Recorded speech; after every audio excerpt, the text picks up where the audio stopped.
इयाकुक्षि विवरे कृत्वा स्वयं रक्षति सर्वतः। नमामि जननीं देवीं परां प्रकृतिरूपिणीं हृच्छेन महता देव्या धारितोऽहं यथोदरे।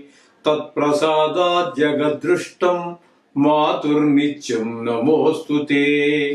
पृथिव्या यानि तीर्थानि सागरादीनि सर्वतः वसन्ति यत्र तां नौमि मातरं भूतिहेतवे। మాతృదేవో భవ పితృదేవో భవ.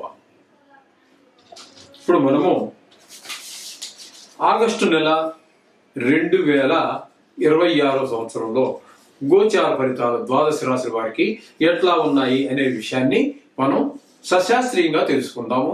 శాస్త్రం కాకుండా ఒక్క మాట కూడా ఉండదండి. మిమ్మల్ని ఆనందపరచడం కోసం ఏవో లేనిపోయి మీకు లక్షలు వస్తాయి, కోట్లు వస్తాయి, నువ్వు కోటీశ్వరుడు అయిపోతావు, పిల్ల పెళ్లి అయిపోతుంది, నీ వెనకాల 5 అమ్మాయిలు పడుతున్నారు, ఇలాంటివి ఏమీ ఉండవండి. శాస్త్రం ఎంతవరకు చెప్పిందో అంతవరకే. రాసి పెట్టుకుని బల్ల బుద్ధి చెబుతున్నా హరి హరాదులు, ఈ బోడిగాడు చెప్పేదానికి హరి విష్ణువు, హరుడు అంటే శివుడు, వీళ్ళు కూడా తప్పించలేరట. ఇలాంటివన్నీ ఏం ఉండవండి. శాస్త్రం చెప్పినంత వరకు నేను చెప్తాను. అందుచేత మీరు శాస్త్రమే కావాలనుకుంటే దీన్ని చూడండి, మా ఛానల్స్. మిగతావి మీకు అలాంటి ఆనందాన్ని ఇచ్చేవి, చెవులకి ఆనందం, మనసుకి ఆనందం 5 నిమిషాలే, తర్వాత ఏముండదు. అది తర్వాత ఏడిపే. ఎందుకంటే మీకు దానికోసం ఎదురు చూసి డిసప్పాయింట్ అయిపోతాం, నిరాశ చెందుతాం, తర్వాత అంత దానివల్ల ప్రయోజనం. కాబట్టి శాస్త్రం కావాలంటే మాత్రం ఇప్పుడు మన ఛానల్ ఏ ఛానల్లో మీరు చూస్తున్నారో దీన్ని సబ్స్క్రైబ్ చేసుకోండి, మీరు యథార్థాన్ని తెలుసుకోండి చాలు. మిథున రాశి వారికి ఆగస్టు నెల 2026 సంవత్సరంలో గోచార ఫలితాలు మనం ఒకసారి విశ్లేషించుకున్నట్టయితే దానికి తగిన మనకి ఎక్కువ ఏదైనా కొంచెం ప్రమాదం జరిగేటట్టుంటే దాని నుంచి ఆ జపం చేసుకోవడం ద్వారా తప్పించుకోవడం జరుగుతుంది. లేదా మంచి జరిగేటట్టుందా దాన్ని కొంచెం పెంచుకోవడానికి కూడా అవకాశం ఉంటుంది. ఇది ఫ్యూచర్ని ఎంతసేపు ఇది భవిష్యత్తును సూచించేటటువంటి శాస్త్రం, ఏకైక శాస్త్రం సృష్టి మొత్తానికి జ్యోతిష్ శాస్త్రమే. కాబట్టి కాస్త భవిష్యత్తును తెలుసుకునే ఆ తాపత్రయం అందరికీ ఉంటుంది. ఎంత పైకి బడాయి గౌలు చెప్పినా, నేను నాస్తికున్నానా, నేను నమ్మనన్నా, ఉత్తిదే ఎల్లులో ఏం లేదండి.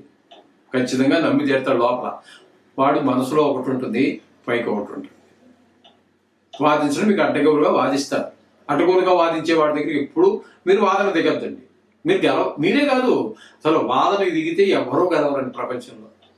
వాడు ఒప్పుకోడుగా, మీ గెలుపుని ఆయన ఒప్పుకోడు, ఆయన గెలుపుని మీరు ఒప్పుకోరు. ఇంకేది వాదించుకోవడం టైం నాలుగా అని చేత అటువంటి ప్రయత్నమే చేయొద్దు. వాదించేవాడికి చాలా దూరంగా ఉండాలి. దుష్టుడికి ఎంత దూరంగా ఉంటామో దానికి ఏ మాత్రం తగ్గకుండా దూరంగానే ఉండండి.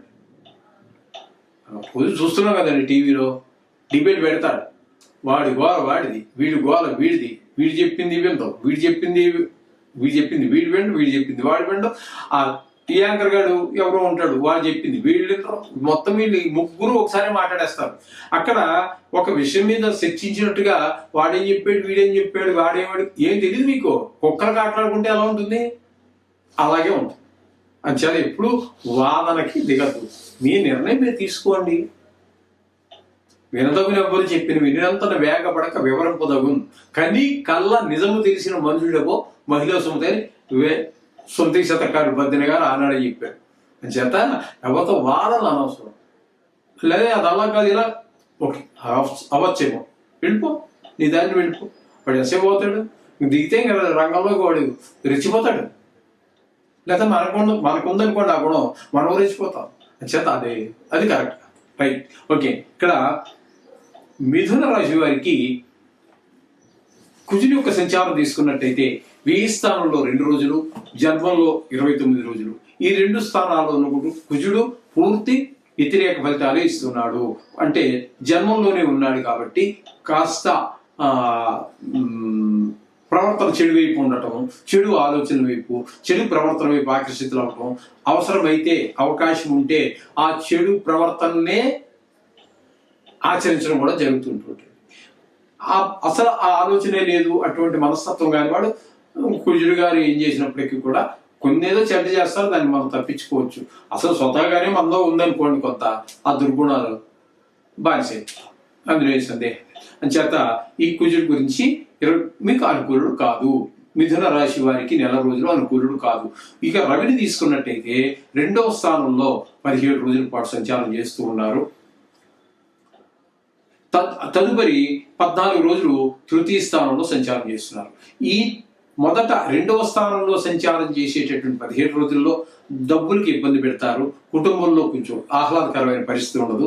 ఈ విధమైన పరిస్థితులు అక్కడ ఉంటే 3వ స్థానం అయినటువంటి కర్కాటకంలోనికి వచ్చిన తర్వాత ఆయన అనుకూలమైన ఫలితాలు. అందరూ కూడా మీరు సహాయ సహకారాలు అంటే మన వాచ్యాకరణ, అందరినీ మనమే డబ్బులు అడుగుతామని కాదు. సహాయం అంటే డబ్బులు ఒకటే కాదండి.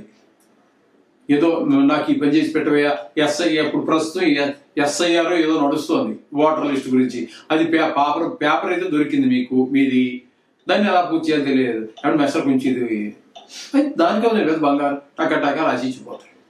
అట్లా అయిన విషయమో కాని విషయమో చిన్నదో పెద్దదో ఏదో ఒకటి సహాయ సహకారాలు అందుతూ ఉంటాయి. 3వ స్థానంలో ఈ రవి యొక్క సంచారం 14 రోజులు కూడా. అలాగే బుధుని యొక్క సంచారం తీసుకున్నట్టయితే బుధుని యొక్క సంచారం జన్మంలో అంటే మిథునంలో 5 రోజులు సంచారం చేస్తున్నారు.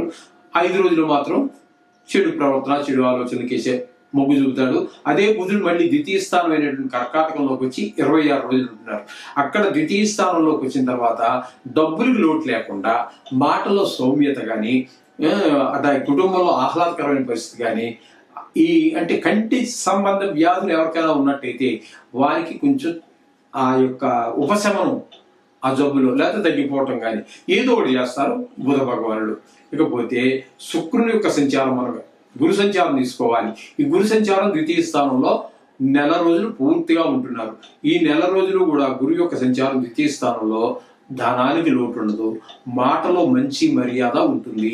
మనం మాట్లాడితే ఇంకొక మాట మాట్లాడదాం ఆయనతోటి, పల్లా శ్రీధర్ గారితో లేకపోతే పల్లా రాఘవేంద్ర గారితో మాట్లాడదాం అని చెప్పి వాళ్ళకు కుతూహలం కలుగుతుంది. మనం ఏదో బొయ్యి అని మీద పడిపోతే ఎవరు మాట్లాడతారండి, వెళ్ళిపోతాడు, అక్కడి నుంచి పారిపోతాడు. అలాగా మాటలో ఒక చక్కదనం ఒక ఇది ఉంటుంది. అదే మనిషి ఇప్పుడు ఒకే మనిషి ఎప్పుడు ఒకే రకంగా కూడా ఉండడండి. ఒక్కోసారి అసలు నెలంతా వాడు గజిబిజిగా ఉంటాడు అనేక ప్రాబ్లమ్స్ తోటి. ఈ మనిషి చక్కగా మాట్లాడిన వాడే ఈ నెలలో. ఇప్పుడు ఆగస్టు నెలలో బాగానే మాట్లాడతారు, ద్వితీయ స్థానంలో ఉన్నారు కాబట్టి గురువు. మరి సెప్టెంబర్ దగ్గరికి వెళ్ళి 3లో వెళ్తాడు, అప్పుడు ఏం చేస్తాడు ఆయన? సో ఈ సౌమ్యత, ఈ మర్యాదలు ఉండవే, నా వాళ్ళు నా తలనొప్పిలో నేను ఉన్నాను అంటాడు. మనిషి ఎప్పుడూ ఒక రకంగా ఉండదండి. ప్రతి నిమిషంలో కూడా గ్రహాల యొక్క ప్రభావం ఖచ్చితంగా ఉంటుంది. ఒక్క మాటే కాదు, ధనం విషయంలోనే కాదు, ప్రవర్తన విషయంలోనే కాదు, గాయాల విషయంలోనే కాదు, ఆరోగ్య విషయంలోనే కాదు, మనిషికి ఎన్ని సమస్యలు అయితే ఉన్నాయో అన్ని సమస్యల్లోనూ ఖచ్చితంగా నవగ్రహాల యొక్క పాత్ర ప్రతిరోజు ఉంటుంది. ఇంకా చెప్పాలంటే రోజు కూడా అక్క తీసుకోకర్లా, లగ్నాంత కాలాలు ఉంటాయి. ప్రతి 2 అవర్స్కి ఒకసారి మారిపోతుంది. ఒక రోజుకి 24 గంటలు అయితే పగలు 6 లగ్నాంత కాలాలు, రాత్రి 6 లగ్నాంత కాలాలు ఉంటాయి. అంటే 2 గంటలకు ఒకసారి మన ప్రవర్తనలో ఖచ్చితంగా తేడా ఉంటుంది.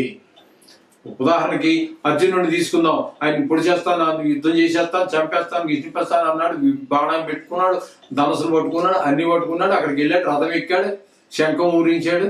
బాబా ఒక్కసారి ఆత్మ అందులో ఎవరెవరు ఉన్నారో చూస్తానన్నాడు. నాకు తెలిసి ఎవరున్నారు అందులో, వాళ్ళ కజిన్ బ్రదర్స్, వాళ్ళ గురువులు, వాళ్ళ తాతలు, వాళ్ళ ముత్తాతలు, మేనమావ, అందరూ వీళ్ళేగా, వాడు జనమేగా.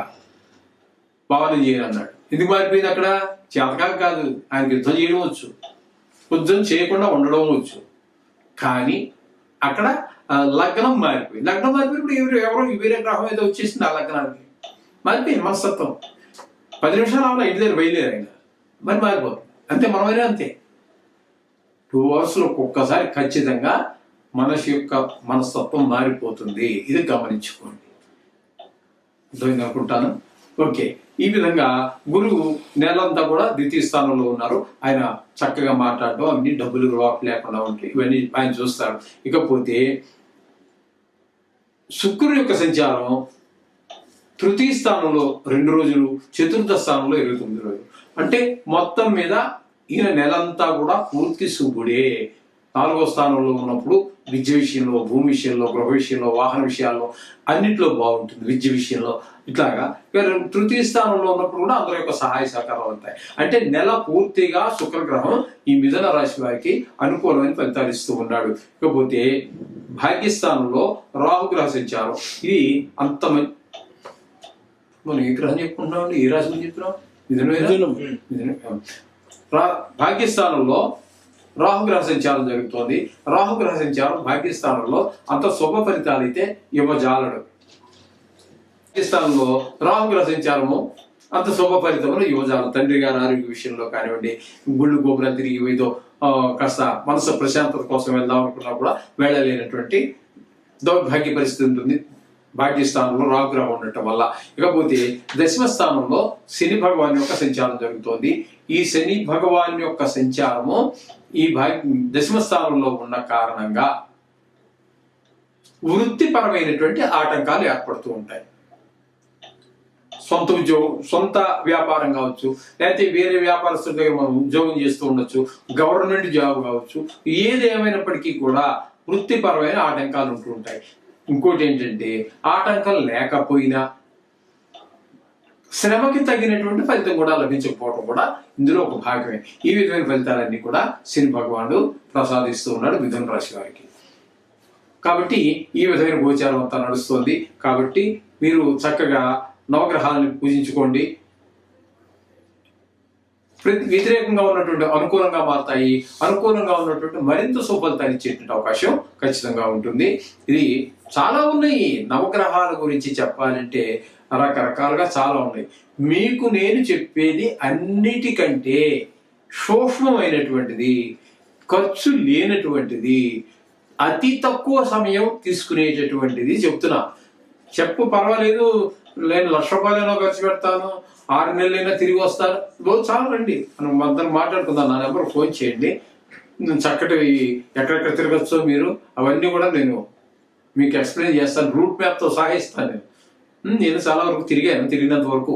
కొన్ని తిరగలేదు అనుకోండి, వాటిని రూట్ మ్యాప్ ఇవ్వలేను, కానీ మిగతావన్నీ రూట్ మ్యాప్తో సహా ఇస్తాను. చక్కగా ఆ విధంగా తిరిగి రావచ్చు. నేను చెప్పిందే మీరు ఫాలో అవ్వాలి. ఇది సూక్ష్మమైంది, అందరికీ ఆమోదయోగ్యమైనది కాబట్టి చెప్పాను. శుభం పోయాలి.